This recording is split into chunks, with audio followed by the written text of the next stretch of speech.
Bringing you more on solar power. This great documentary explains why we predict that owning a house small solar power is the way to go. We show this great Dutch show, highlights and brings the world's solution and amazing advances in solar power creation. Sit back in your comfy chair, grab your drinks and chips and enjoy this real insider insight we have discovered for you. So from me DIY Joe and all the Alien TV team, good night and until the next time, God bless and see you soon. 10,000 years ago, a major revolution occurred. Suddenly, there was an abundance of food. Man went from hunter-gatherer to farmer. But in one area, we are still hunter-gatherers, in the area of energy. We still gather wood, oil, coal, and gas. Our hunting grounds now cover vast areas. The whole world has been combed in our quest for energy. Even our feeding grounds are no longer safe. But the hunt causes problems, huge problems. Climate change, health issues, shortages. The price is high in all respects. We are happy when the oil price drops, although we know that it's bound to increase in the end to ever higher levels. Fossil fuels have become a source of speculation, and speculators want to earn money. That's the bottom line. Fossil fuels mean power, and supplies may be forthcoming or cut off at will, which could lead to war.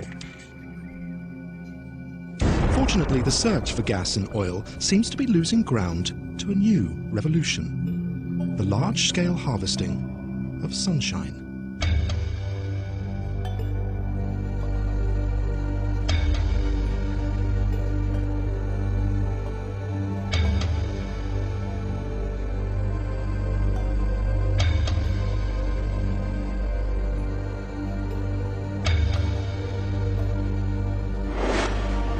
I don't think anybody's understanding how big this is or how big this could be. I think it's going to become one of the largest growing, fastest growing industry sectors in India. One of the real things, challenge about the industry is we have to quit thinking small, we have to think big.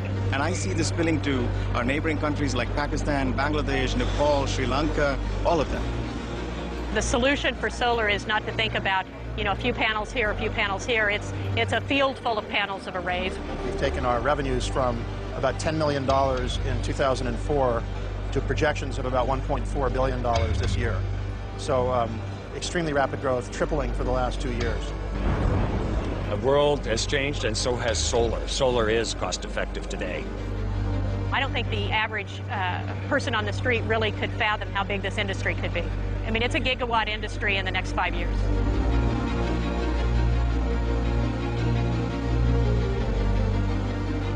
My advice to all governments, to all companies, including the conventional power companies, don't make new large investments for conventional energies. It will become stranded investments in the next decade.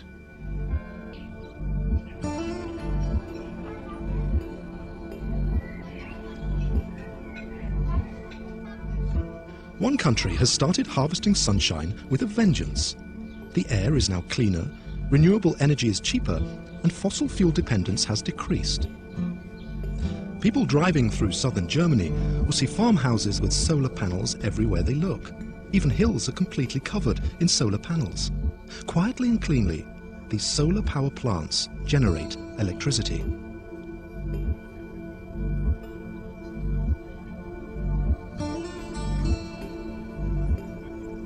Klaus Gierlecke builds these solar power plants. He's been involved in installing solar panels ever since the 1990s, but in recent years his company has experienced explosive growth. The 90s were really hard, and we did a lot in Spain and southern countries, a lot of off-grid systems for small houses somewhere in the desert or things like that. Nowadays we are mainly focused on big free-field systems, on-grid systems like what you see here, and the company grows. Now we are 120 persons, and every year we are looking for 100 new persons at the moment, so we grow a lot. Solar energy is a booming business. It's Germany's fastest growing industrial sector. In recent years, the German governments subsidized the production of solar electricity supplied to the grid.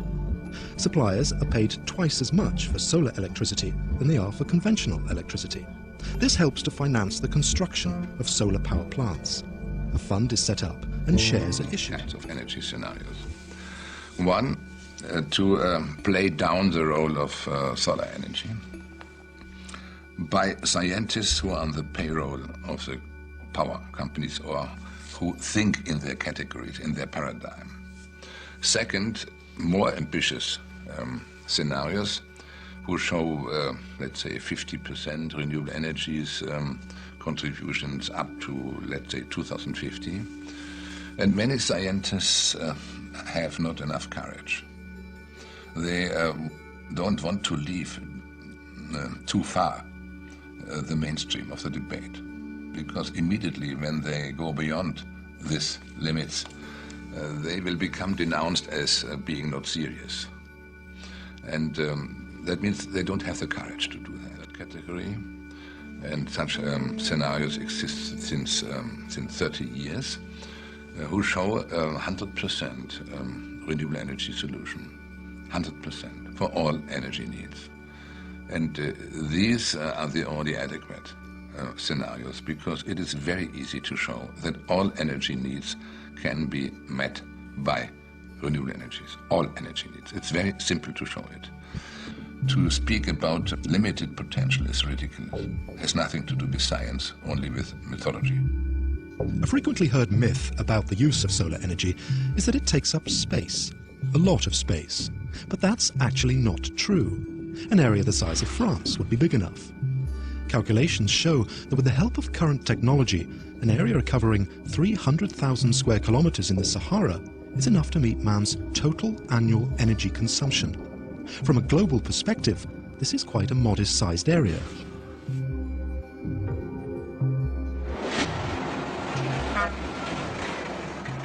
We need technologies to harvest modern energy needs. The only question is how fast can we introduce a new industrial sector producing technologies for harvesting. Kula is able to invest partly because Scheer also introduced a separate subsidy program for 100,000 solar panel roofs. It was an idea that even went too far for Greenpeace. A Greenpeace organization proposed a 50,000 roof program. And then they were asked why they don't support my 100,000 roof program proposal. They said it is not realistic. And but I succeeded in getting a decision, a majority for the 100,000 roof program. Nevertheless, although some in the party board of the SPD said why we should be more radical than Greenpeace, my argument was we should think about the industrialization of that. This is not the concern of Greenpeace, but we should look about clean energy and new jobs, new industry. We must have a broader view, and therefore we must have a broader program. Munich. More than 700 companies from all corners of the world have gathered for the biggest solar trade fair ever. Last year the trade fair was held in Freiburg, but it's since doubled in size, so only Munich is big. Full of the latest solar technology gadgets. Solar energy is hot, sizzling hot. And companies are seeing explosive growth, like SunPower, for instance, which produces high-performance black solar cells. Our company has been growing extremely rapidly, much faster than the market as a whole over the past few years. This technology was commercialized first in 2004, and during that time we've taken our revenues from about $10 million in 2004 to projections of about $1.4 billion this year. So extremely rapid growth, tripling for the last 2 years. It's been a lot of work.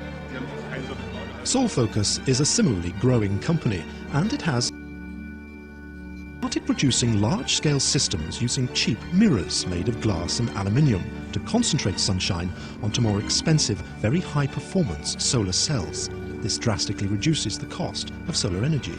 They envisage a huge market. It is a big economy. I mean, even if you look at what's already been done, I mean, I think today Germany has more jobs in the renewable energy world than they have in automotive and engineering together.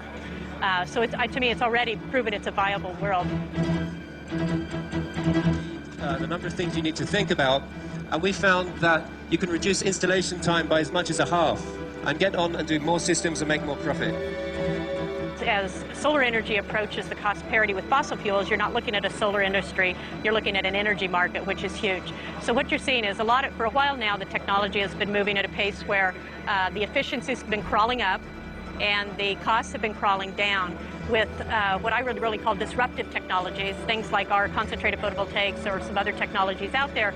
You're looking at a technology where you're changing that trajectory. You're now looking at efficiencies that can ramp at a very steep ramp and costs that can come down at a very steep ramp. And realistically, that can put this type of technology providing energy at cost parity with fossil fuels by 2011, 2012. The solution for solar is not to think about a few panels here, a few panels here. It's a field full of panels of arrays where you're producing clean energy instead of energy created by carbon-emitting processes. So I don't think the average person on the street really could fathom how big this industry could be. I mean, it's a gigawatt industry in the next 5 years.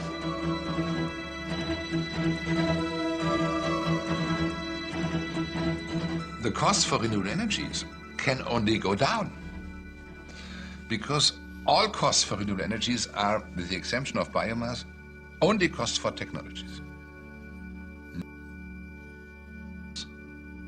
No costs for energy transportation, for infrastructures, primary energy transportation. That means no externalities at the same time. That means they can only go down because technology costs go down by mass production, technological improvements. And the playroom for technological improvements is much larger with new technology than with old technologies.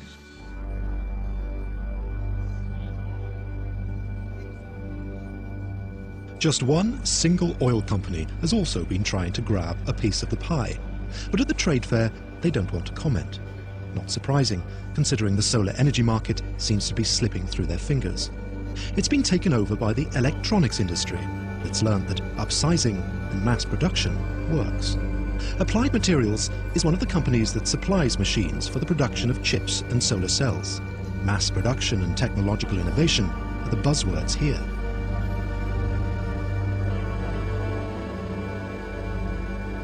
I think what we're seeing is a quantum leap of consciousness happening here about energy, where energy comes from, and that there are solutions that have been studied in the lab now for more than 25 or 30 years that are ready for commercial, large-scale use. We have a history of 40 years of making equipment for making integrated circuits, and about 3 years ago, we began to provide the equipment to use in building up factories for large-scale solar manufacturing. As factories get larger and the scale of production gets larger, the speed of cost reduction accelerates. And what's happening today all around the world is the cost of a solar panel is coming down very rapidly, and the price of electricity is going up. So our ability, what we're seeing with the equipment is the opportunity to serve many of the new growing areas in the world that need electricity that's cost effective. We are only in the beginning. What happens is a revolution, a new technological revolution. This happens. For the layman, it's not immediately apparent, but a revolution is going on in the industry, a revolution that's even bigger than the IT revolution in recent decades. And it's already being dubbed the ET revolution, the energy technology revolution. This industry is maturing rapidly, and it's moving from the laboratory to commercial business. It's an industry, many of the people who have come to visit us at this conference have come from the integrated circuit business, and they say this is just like 30 years ago, with the transistor coming in to replace vacuum tubes. And suddenly a whole new market vista opened up. The panorama of all of those possibilities is being seen and tried here at over 1,000 exhibits. It's an incredibly exciting time for all of us, and it's part of growing up. And there's an excitement about growing up as well. Large companies as well as small, finding a way to participate in this need that we have.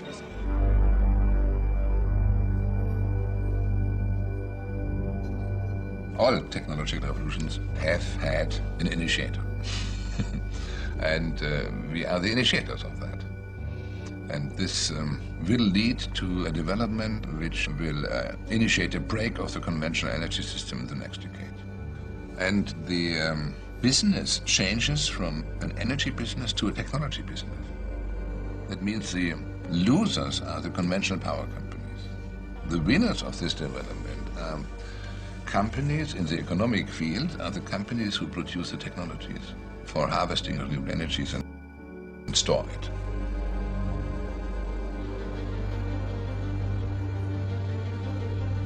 And immediately recognize that this is a totally new paradigm. And then you can imagine how many conflicts happened and will happen. Because it leads to the dissolution of the conventional energy economy automatically. The primary energy economy will disappear because it is impossible to change from being a seller of oil, gas, uranium and coal to the role of solar radiation or wind. That's impossible. Wind and solar radiation is a common good, not owned by anyone. And this is the largest, the most in the conventional primary energy sector, is the most influential, with the highest turnover, the most influential part of the world economy. And then you can imagine the dimension of the conflict which happens. They will disappear. They become superfluous automatically. And therefore they have the interest to postpone it. They know their own end, but they want to postpone it for decades. And we cannot accept that because society, the world cannot wait to the point when the last drop of oil is consumed, or the last cubic meter of gas, or the last ton of uranium or coal. We cannot wait for that. But how can we harvest sunshine on a large scale in areas with relatively low amounts of sunshine? At the trade fair in Germany, interesting new systems are being presented, like solar panels that can be rolled out along flat factory roofs, thus turning them into mini electricity plants in no time. And an unexpected development comes from the world of flat screens.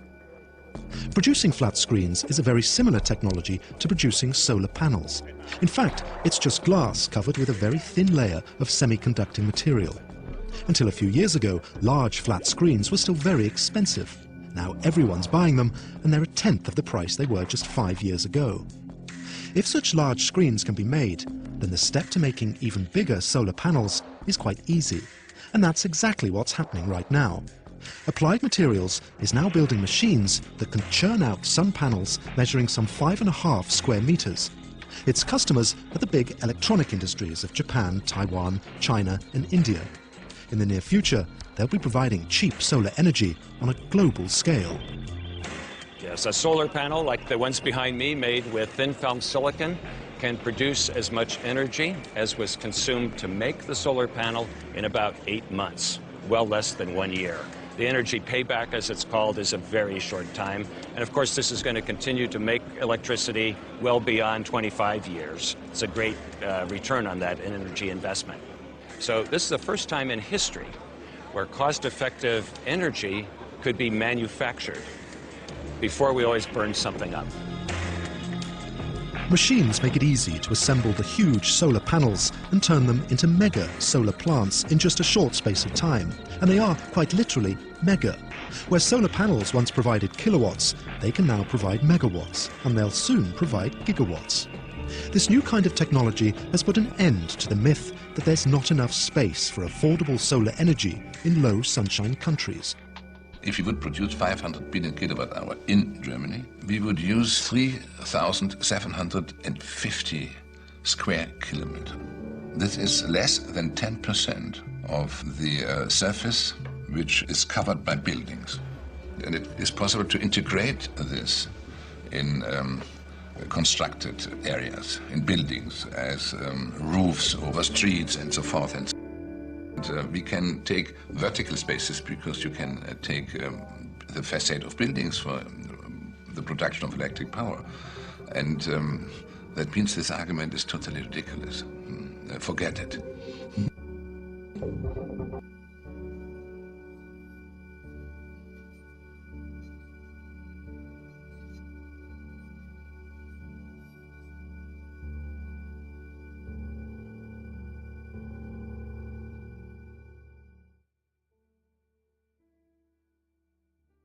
Good evening viewers, DIY Joe here, tonight bringing you more on solar power. This great documentary explains why we predict that only in-house small solar power is the way to go. We show this great Dutch show, highlights and brings the world's solution and amazing advances in solar power creation. Sit back in your comfy chair, grab your drinks and chips and enjoy this real insider insight we have discovered for you. So from me DIY Joe and all the Alien TV team, good night and until the next time, God bless and see you soon. 10,000 years ago, a major revolution occurred. Suddenly, there was an abundance of food. Man went from hunter-gatherer to farmer. But in one area, we are still hunter-gatherers, in the area of energy. We still gather wood, oil, coal, and gas. Our hunting grounds now cover vast areas. The whole world has been combed in our quest for energy. Even our feeding grounds are no longer safe. But the hunt causes problems, huge problems. Climate change, health issues, shortages. The price is high in all respects. We are happy when the oil price drops, although we know that it's bound to increase in the end to ever higher levels. Fossil fuels have become a source of speculation, and speculators want to earn money. That's the bottom line. Fossil fuels mean power, and supplies may be forthcoming or cut off at will, which could lead to war. Fortunately, the search for gas and oil seems to be losing ground to a new revolution: the large-scale harvesting of sunshine.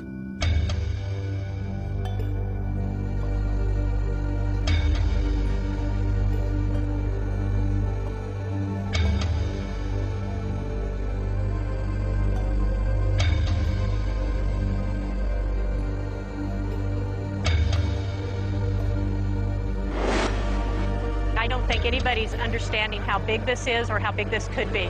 I think it's going to become one of the largest growing, fastest growing industry sectors in India. One of the real things, challenge about the industry is we have to quit thinking small, we have to think big. And I see this spilling to our neighboring countries like Pakistan, Bangladesh, Nepal, Sri Lanka, all of them.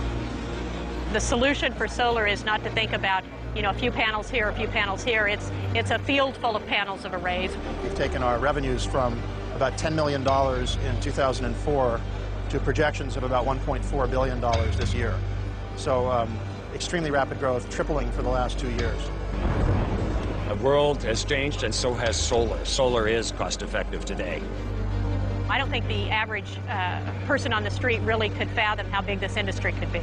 I mean, it's a gigawatt industry in the next 5 years.